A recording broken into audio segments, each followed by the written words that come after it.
এই আমলটি করলে দুনিয়াতে কোনো কাজের বিনিময় যেরকম ব্ল্যাঙ্ক চেক দিয়ে দিলে আমরা মনে করি যে ফিগার তার মতো বসা নিতে পারবে, সবচাইতে বড় অ্যামাউন্টটা সে বসাতে পারবে, ঠিক একইভাবে একটি আমল করলে কিয়ামতের ময়দানে বান্দাকে আল্লাহ তাআলা হিসেব করে করে কয়েকত নামাজ পড়েছো, কয়টা রোজা রেখেছো, কয় টাকা দান করেছো, কয়বার কোরআন তেলাওয়াত করেছো, কয়বার তাসবিহ করেছো, এভাবে হিসেব করে করে আল্লাহ তাআলা দিবেন না। আল্লাহ তাআলা থোক ব্ল্যাঙ্ক চেকের মতো হিসেব ছাড়া দিয়ে দিবেন। এত মানুষ থাকতে আল্লাহ আমাকেই বা কেন বিপদ দিলেন?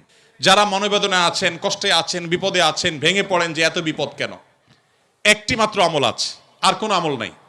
নির্দিষ্ট কিছু বিপদ কিভাবে দূর হবে, প্রায় 1 বছরের বেশি সময় ধরে সবর করার চেষ্টা করছি, আল্লাহর কাছে দোয়া করে যাচ্ছি, তবুও বিপদটা যেন রয়েই গেছে। মাঝে মাঝে সবরও করতে পারি না, হয়তো নিজেকে নিয়ন্ত্রণ করতে পারি না। অনেকটা সময় চলে গেছে, বিপদের পথ এখনো পার হয়নি। সবসময় আল্লাহর কাছে ফিরে আসি, চেষ্টা করি নিজেকে দিয়ে যতটুকু হয়, জানি আমার অনেক ভুল ত্রুটি আছে, সেগুলো নিয়ে আল্লাহর কাছে ক্ষমা চাই, বারবার ফিরে যায় আল্লাহর কাছে। এই বিপদ আর সবর নিয়ে কিছু নসিহত করতে, সামনে পথ কিভাবে অতিক্রম করতে পারি। আমি আমার বক্তব্যে বলেছি, মানব ইতিহাসের সবচাইতে বিপদগ্রস্ত মানুষটির নাম মুহাম্মদ সাল্লাল্লাহু আলাইহি সাল্লাম। মুহাম্মদ সাল্লাল্লাহু আলাইহি সাল্লামের চাইতে বেশি বিপদ সংকুল ছিল এরকম কোন মানুষের জীবন আপনি দেখাতে পারবেন না। এটা আমার বক্তব্য নয়, খোদ তার বক্তব্য। নবী সাল্লাল্লাহু আলাইহি সাল্লাম বলেছেন, আশাদ্দুন নাসে বালাআন আল আম্বিয়া সুম্মাল আমসাল ফাল আমসাল। সবচেয়ে বেশি বিপদগ্রস্ত ছিলেন, সবচেয়ে বেশি কষ্টে জর্জরিত ছিলেন নবী রাসূলগণ। এরপর নবী রাসূলদের সাথে যাদের যত বেশি সাদৃশ্য, যত বেশি মিল হবে, যাদের মধ্যে নবী রাসূলদের আদর্শ যত বেশি থাকবে, তাদের জীবনে বিপদ তত বেশি আসবে। অনেক মুসলিম বন্ধুরা প্রশ্ন করেন, ইসলাম যদি সত্য ধর্ম হয়, আল্লাহর অস্তিত্ব যদি সঠিক সত্য হয়, নাউজুবিল্লাহ, এরকম প্রশ্ন অনেক মুসলমানের সন্তান করেন, তাহলে মুসলমানরা কেন গোটা পৃথিবীতে মার খাচ্ছে?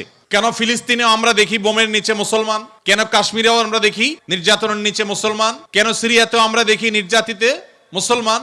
কেন ইরাকে আমরা দেখি মার খাচ্ছে মুসলমান? কেন আফ্রিকা আমরা দেখি মার খাচ্ছে মুসলমান? কেন বার্মায় দেখি আমরা মার খাচ্ছে মুসলমান? কেন চায়নার উইঘুরে দেখছি আমরা মার খাচ্ছে মুসলমান? পৃথিবীর যেখানেই মার খাচ্ছে দেখবেন মুসলমান মায়ের নিচে আছে, উপরে মুসলমান নেই, তারপরও পৃথিবী বলবে মুসলমান সন্ত্রাসী। তো মুহাম্মদ সাল্লাল্লাহু আলাইহি সাল্লাম, তার জীবন ছিল সবচেয়ে বেশি কষ্টের, সবচেয়ে জর্জরিত।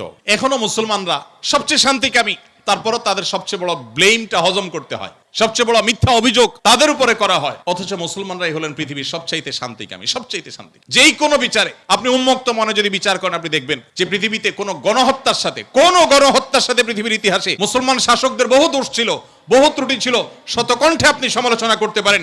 আজকের বিশ্বের মোড়লরা যেভাবে গণহত্যা করছে, পাখির মতো নির্বিচারে মানুষ মারছে ফিলিস্তিনের মাটিতে, আজকে পৃথিবীর বিভিন্ন প্রান্তে তারা যেভাবে মানুষ খুন করছে, সেই মানুষগুলাই যখন কোনো ভিডিও ফুটেজে দেখেন ফেসবুকে, ইউটিউবে, তারা হেলিকপ্টার নিয়ে তাদের সেনাবাহিনী গিয়ে একটা গর্তে, কোনো একটা ড্রেনে কোনো কুকুর ছানা পড়ে গেছে, একটা বিড়ালের ছানা পড়ে গেছে, সেটা উদ্ধার করার জন্য তারা লেগে গেছে, আপনি তখন বলছেন ওয়াও, কত মানবিক তারা। ঠিক আমার কথা গেছিল সেখান থেকে যে অনেক বন্ধু বলে, কেন মুসলমানরা এত মার খাচ্ছে যদি ইসলাম সত্য হয়? হ্যাঁ, ইসলাম সত্য যে তার প্রমাণই এটা যে মুসলমানরা মার খাবে। মুসলমানরা কখনো জুলুম করবে না, জুলুমের শিকার হতে পারে, মুসলমান কখনো জালিমের আসনে যাবে না। ব্যক্তিগত পর্যায়ে মুসলমান জালিম থাকতে পারে, সামষ্টিকভাবে, সামগ্রিকভাবে বিশ্ববাসীর উপরে জুলুম এটা ছড়িয়ে দিবে, জুলুমের স্টিম রোলার চালাবে মুসলমানরা সামষ্টিকভাবে, এটা কোনোদিন হয়নি, ইতিহাসে কোনোদিন হবেও না। যারা মনোবেদনায় আছেন, কষ্টে আছেন, বিপদে আছেন, ভেঙে পড়েন যে এত বিপদ কেন, তারা নিজেদেরকে অনেক সময় মনে করেন যে আমি অপরাধী। না, এটা বরং সান্ত্বনার ব্যাপার। যে যত ইমানদার হবে, তার জীবনে যত পরীক্ষা আসবে, তার থেকে তত কষ্ট করতে হবে এবং কষ্টের মধ্য দিয়ে পার হতে হবে। ইমানদারের সাফল্য হলো যে যত কষ্টই হোক না কেন, একভাবে না একভাবে কষ্ট শেষ হবে। কোনোভাবে যদি শেষ না হয়, মৃত্যুর মাধ্যমে শেষ হবে। এরপরে যদি আল্লাহ তাআলা আমাকে জান্নাত অফার করেন, যে বান্দা তুমি অনেক কষ্ট করেছো, তোমাকে আমি জান্নাত অফার করছি, তাহলে আমার সারা জীবনের কষ্টের বিনিময়ে অনন্তকালের জান্নাত পেয়ে গেলে এটা নিশ্চয়ই লাভজনক ডিল। দুঃখ বা কষ্টে যখন থাকি, তখন আমরা সাধারণত এই বিষয়গুলোকে এভাবে অনুভব করতে পারি না, একটু কষ্ট হয়। যখনই আমি দুঃখে পতিত হব, আমাদের নবীজির কথা স্মরণ করব, যে তার চাইতে দুঃখে কেউ ছিল না, সবচেয়ে কষ্টে ছিলেন, কিন্তু তার চাইতে সাকসেসও পৃথিবীতে কেউ ছিল না। ইন্টারেস্টিং বিষয়, সবচেয়ে দুঃখী মানুষ সবচেয়ে সফল মানুষ। কি অর্থে সফল? ওই যে তার মিশনকে তিনি সবচেয়ে ভালোভাবে বাস্তবায়ন করেছেন। প্রথম এবং দ্বিতীয় বিশ্বযুদ্ধের মধ্যে 100 মিলিয়ন মানুষ হত্যা করতে হয়নি। তার আদর্শকে তিনি পৃথিবীতে অত্যন্ত চমৎকারভাবে প্রতিষ্ঠা করে গেছেন, সবচেয়ে শান্তিপূর্ণভাবে, সবচেয়ে কম মানুষের জীবনের মূল্যের বিনিময়ে। অতএব কষ্ট যখন হবে, আমাদের সবর করতে হবে ওই কথা চিন্তা করে। আমাদের সমাজে একটা কুসংস্কারাচ্ছন্ন বিশ্বাস আছে, উক্তি আছে, এখনো গ্রামে গঞ্জে এমনকি শহরে অনেক মানুষ আছে, কারোর যদি বিপদ আপদ পিছ না ছাড়ে, একের পর এক বিপদ লেগেই আছে। দেখবেন অনেকে কমেন্ট করে, লোকটা কত বড় অপরাধী হলে একটার পর একটা বিপদ লেগে আছে, কত খারাপ মানুষ। অথচ একটার পর একটা বিপদ লেগে থাকা এটা মানুষের খারাপ হওয়ার কোনো প্রমাণ নয়। একটা মানুষ ফেরেশতার মতো ভালো মানুষ হয়েও তার উপরে বিপদ হতে পারে, বরং কখনো কখনো লাগাতার এবং ধারাবাহিক বিপদ এটা তার সততার, আল্লাহ ভীরুতার, আল্লাহর নেককার বান্দা হওয়ার প্রমাণও হতে পারে। অনেক সময় আমাদের এরকম মনে হয় যে এত মানুষ থাকতে আল্লাহ আমাকেই বা কেন বিপদ দিলেন। তাহলে কাউকে বিপদ দিয়ে তাকে যদি ভালো কিছু, তার চেয়ে ভালো কিছু আল্লাহ তাআলা দেন, তাহলে এই বিপদ বিপদ নয়। কোনো ডাক্তার যদি কোনো রোগীকে অপারেশন থিয়েটারে নিয়ে যান, সবকিছু বেঁধে বুধে তারপরে তাকে কাটাছেঁড়া করার জন্য প্রস্তুতি নেন, খোলা চোখে মেডিকেল সায়েন্স সম্পর্কে মিনিমাম ধারণা না থাকা মানুষের কাছে মনে হবে যে এই লোকটাকেই কেন বেঁধে এরকম কষ্ট দেয়া হচ্ছে। অথচ বাহ্যিক দৃষ্টিকোণ থেকে এটা কষ্ট দেয়া হলেও এটা মূলত তার জন্য উপকার করা। আল্লাহ রাব্বুল আলামিন বান্দাকে অনেক সময় পরীক্ষা করেন, অনেক সময় কষ্ট দেন। বান্দা যখন সেটাকে সবর করতে পারে, হজম করতে পারে, বিনিময়ে আল্লাহ রাব্বুল আলামিন তাকে এমন জিনিস দান করেন যা সে কল্পনাও করেনি।